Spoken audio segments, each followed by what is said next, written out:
حضرت انس بن مالک حدیث کے راوی، میری طرف دیکھیے گا، حضرت انس بن مالک حدیث کے راوی ہیں، توجہ کرنا۔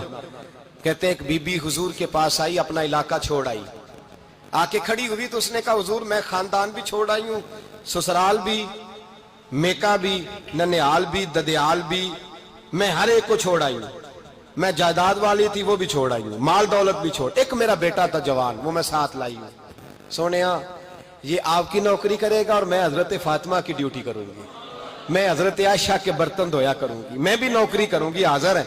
فرماتے ہیں رسول پاک نے بچہ اصحاب صفہ میں رکھ لیا، اصحاب صفہ میں، اور بی بی کو نبی پاک صلی اللہ علیہ وسلم نے عورتوں کے ساتھ متعین کیا۔ حضرت انس کہتے ہیں وہ نوجوان بڑا پیارا، بڑا میٹھا، بڑا دھیما، بڑا وفاشار، وہ سبق اچھی طرح یاد کرتا، وہ نماز دلچسپی سے پڑھتا، وہ حضور کی باتوں کو غور سے سنتا، وہ رسیلا، وہ سنجیدہ، وہ کم گو، وہ میٹھا، وہ پیارا۔ کہتے ہیں بڑی دلکشا طبیعت، اس کی مقناطیسی سی شخصیت، طبیعت کھنچی چلی جائے اس کی طرف، بڑا حسین و جمیل وہ نوجوان۔ اس ماں بیٹے کے تذکرے ہونے لگے کہ بڑی جائیدادیں چھوڑ کے آئے، بڑے مال والے، انہوں نے بڑی قربانی دی ہے، ہر رشتہ ناتا توڑ کے رب رسول سے یارانہ لگایا ہے، اللہ بڑا بے نیاز ہے۔ وہ بچہ بیمار ہو گیا، شدید علیل ہوا۔ حضرت انس بن مالک فرماتے ہیں ہم قریب جا کے بیٹھے تیمارداری کرنے تو اتنا علیل ہوا کہ اس کا وجود کانپنے لگا۔ کہتے ہیں کچھ ہی دیر گزری تو اس نے کلمہ پڑھا، روح پرواز کر گئی، روح پرواز کر گئی، سننا روح پرواز کر گئی۔ کہتے ہیں نبی پاک صلی اللہ علیہ وسلم کو بلایا، حضور آئے تو آنکھوں میں آنسو۔ نبی پاک صلی اللہ علیہ وسلم نے سر پہ ہاتھ پھیرا اور پہلے حضور نے جملے ارشاد فرمایا تم غسل دو، کفن دو، میں خود اس کا جنازہ پڑھاؤں گا۔ پھر حضور نے فرمایا نہیں، اسے غسل نہیں دینا، ارادہ بدل گیا ہے، پروگرام تبدیل ہو گیا، اسے غسل نہیں دینا، کفن نہیں دینا۔ حضور کیا کرے؟ فرمایا اس کی اماں کو جا کے بتاؤ، یہ نہیں فرمایا بلا کے لاؤ، اماں کو جا کے بتاؤ۔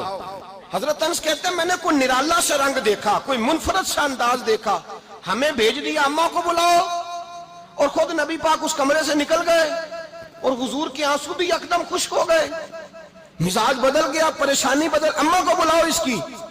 تو نہیں ارادہ ہے محبوب کیا ہے، ارادہ ہے خدا کیا ہے؟ کہ اس کی اماں کو جا کے خبر دی تو ماں کو تو بس کوئی اتنا بتا دے کہ بیٹا سائیکل سے گر گیا ہے، سائیکل سے گر گیا ہے۔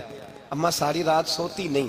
ایک شاعر نے کہا تھا ایک مدت ہوئی میری ماں نہیں سوئی، میں نے ایک رات کہا تھا مجھے ڈر لگتا ہے، ایک رات کہا تھا مجھے ڈر لگتا ہے۔ یہ اپنے اپنے رنگ ہوتے ہیں، اپنا اپنا انداز ہوتا ہے۔ رمضان شریف کا مہینہ آتا تو میری اماں جی کہاں گری کا تیل منگاتی، چیزیں منگاتی، اور پھر زبردستی میں منع کرتا کہ اماں جی نہیں، یہ آپ کیا کر رہی ہیں، میں تو تیل ویسے بھی ذرا کم استعمال کرتا ہوں، تو رگڑ رگڑ کے، اور نہیں کتابیں بڑی موٹی ہیں، فلاں چیز بڑی موٹی، اس کا رنگ تھوڑا نرالا ہے۔ اور یہ جو ماں کا رنگ ہے نا، اس جیسا رنگ دوسرا ملتا بھی کوئی نہیں دنیا میں۔ یہ اپنی مثال آپ ہی ہے۔ اماں کو کہا تیرا بیٹا، اماں ذرا دوڑی، گری، پھر اٹھی، پھر گری، پھر اٹھی، پھر گری، روتی ہوئی آئی۔ کہتے ہیں پیچھے وہ روئی، لیکن جب بیٹے کی میت کے قریب آئی تو اب نہیں روئی۔ کہتے ہیں ہمارے چہروں پہ نظر دے ڈالی اور کہنے لگی تمہارا کلاس فیلو فوت ہو گیا ہے، واقعی چلا گیا ہے؟ کہاں پردہ کر، واقعی کہاں؟ کہتے ہیں اماں نا زمین پہ بیٹھی اور پہلے اس نے بیٹے کے پیر اٹھا کے چومے، پھر سینے پہ رکھے، پھر وہاں سے اٹھی اور ادھر آئی، سر سجدے میں رکھا اور دونوں ہاتھ اٹھا کے کہنے لگی اے اللہ میں دولت کے لیے ایمان نہیں لائی تھی، اے اللہ میں جائیدادوں کے لیے کلمہ نہیں پڑھا تھا، مولا میں تیری بارگاہ میں آئی تھی تو میں تیرے اور تیرے رسول کو مان کر آئی تھی، خدا بندہ میں نے میکے چھوڑ دیے، سسرال چھوڑ دیا، ننیال چھوڑ دیے، ددیال، وہ دشمن تھے سارے دین کے، چھوڑ کے آئی، میں نے آرزوؤں کا بڑا مکان بھی چھوڑا، خدا بندہ بیٹے نے جانا تھا، مجھے شکوہ کوئی نہیں، لیکن خدا بندہ اب میرے سارے کہیں گے تو نے کلمہ پڑھا تھا تو تیرا بیٹا ہی چلا گیا۔ اے اللہ کی اگر تو نے دل مسلم کی دل جوئی نہیں، تانا دیں گے بت کے مسلم کا خدا کوئی نہیں۔ اے اللہ میرا یقین کہتا ہے کہ اگر تو مارنے پہ قادر ہے تو زندگی دینے پہ بھی قادر ہے۔ خدا بندہ کافروں کو راضی نہ کر، وہ خوش ہو جائیں گے، وہ مجھ پہ تانے کسیں گے، پھپتیاں کسیں گے۔ اے عرش کے مالک رحمت کا دروازہ کھول، میں تیرے نبی کی بارگاہ ناز میں رہتی ہوں، نظر نظر فرما. حضرت انس بن مالک فرماتے ہیں ایمان، یقین اور استقامت کے ساتھ اس بوڑھے نے جب دعا مانگی تو ہم نے مسجد نبوی کے صحن میں عجیب نظارہ دیکھا. ایک ماں نے دعا مانگی تو بیٹا اٹھ کے بیٹھ گیا.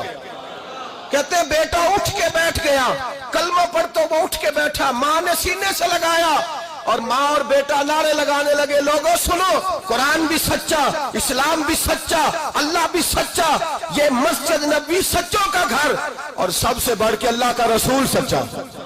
اللہ کے رسول سچے، محبوب سچے، مسجد میں رہنے والوں میں سب سے بڑھ کر سچے، رسول کائنات صلی اللہ علیہ وسلم کا دین سچا. فرماتے ہیں رسول پاک کو خبر دی تو محبوب نے مسکرا کے فرمایا میرے رب کی طاقتیں بڑی زیادہ ہیں.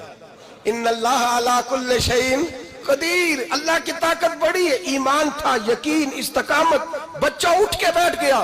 حضرت انس کہتے ہیں وہ حضور کے زمانے میں بھی حیات رہا، وصال ظاہری کے بعد حضرت ابو بکر کے زمانے میں بھی موجود رہا، عمر کے زمانے میں بھی موجود، حضرت عثمان کے زمانے میں. اس کی ماں کا انتقال ہوا، اس نے اماں کو دفن کیا، اور ماں کے بڑے عرصے کے بعد اس نے پردہ کیا. جب ہم اس کی طرف دیکھتے تھے نا، دیکھتے اس کی طرف تھے، پر ہمیں اس کی اماں کا ایمان یاد آ جاتا تھا.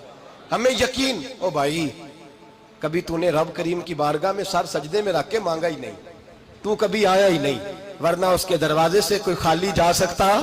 سوال ہی نہیں پیدا ہوتا کوئی خالی جائے. کوئی جاتا ہی نہیں، وہ بھیجتا ہی نہیں، اس کا انداز ہی نہیں، اس کا یہ کریمانہ انداز ہی نہیں، وہ بھیجتا ہی نہیں، وہ تو نواز دیتا ہے.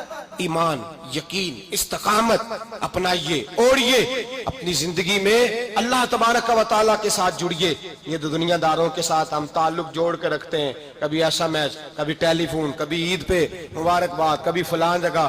دنیا داروں سے جوڑ کے رہتے ہو، خدا سے جوڑ کے رہو. کبھی فجر میں جڑ جاؤ، کبھی زور میں جڑ جاؤ، کبھی تلاوت میں جڑ جاؤ، کبھی درود و سلام کی وجہ سے رب کریم کے ساتھ تعلق بناؤ. کبھی رمضان میں، کبھی ایمان میں، کبھی حج میں، کبھی عمرے میں، کبھی کسی غریب کی مدد میں، کبھی کسی لاچار کی مدد میں، کبھی بے کس کی مدد میں، کبھی مجبور کی مدد. جڑ جاؤ اللہ تبارک و تعالیٰ کے ساتھ. مضبوط ایمان، مضبوط قوت پیدا کرو، توانائیاں حاصل کرو، اپنے اندر خوبی پیدا کرو. میرے بھائی یاد رکھیں، ایمان مضبوط ہوتا ہے تو اللہ عرش سے مدد نازل فرماتا ہے، اور جب ایمان کمزور ہوتا ہے تو جو مدد پاس ہوتی ہے وہ بھی چھن جاتی ہے. رمضان المبارک کا جمعہ، پہلا جمعہ، ایمان کا موضوع بیان کر کے دو باتیں گزارش کرنی ہے. ایک وعدہ کیا میرے نبی پاک نے، ذرا ایک تجربہ کریں تو صحیح، اس پر بھی ذرا تجربہ کریں. یہ 8 دن یہ نسخہ آزمائیں تو صحیح. رسول پاک نے فرمایا تو نماز پڑھ، تیرے نبی کا وعدہ ہے تیری روزی میں برکت ہو جائے گی. اس کو ذرا آزمائیں تو صحیح، آزمائیں تو صحیح.